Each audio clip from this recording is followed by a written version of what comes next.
Alright, in this video let's learn how to correct this problem with your Epson projector, whereby your actual image is actually slanting just like this. You can actually see the horizontal is actually okay. The problem is on the vertical alignment. So this is what you're going to do. Okay, now you're going to make sure you come to your projector right here. Now we're going to use these buttons right here to make sure that we achieve the goal so that it actually becomes properly aligned. I'm going to have to first press the home button right here to have this display. Okay, now we are going to use these buttons right here on your projector. This we are going to use to move upwards, this the left hand side, this the right hand side, then this downwards. Okay, I want you to take note of that. Okay, now we are going to move to what they call the keystone.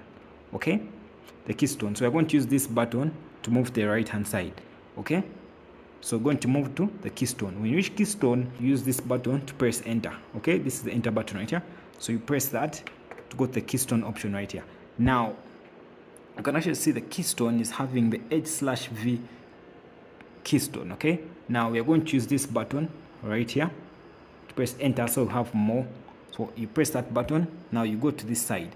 Now you can actually see the V keystone and then the H keystone. Our biggest problem is the vertical, which is the vertical keystone. Okay, right now it's set to 38. We want to make sure that it actually becomes properly aligned and the image is not slanting.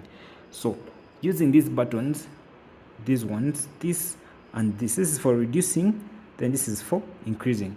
So when you come here, you press the button for decreasing to see if there's any change. You can actually see now it's coming back, right? Okay, you see that? Yes, right there. All right, you see that the V keystone is actually set to 0, and you can actually see now the image is not slanting anymore. So when you actually come back to home, now your image is not slanting anymore. Hit the subscribe button if you actually pick value in this video.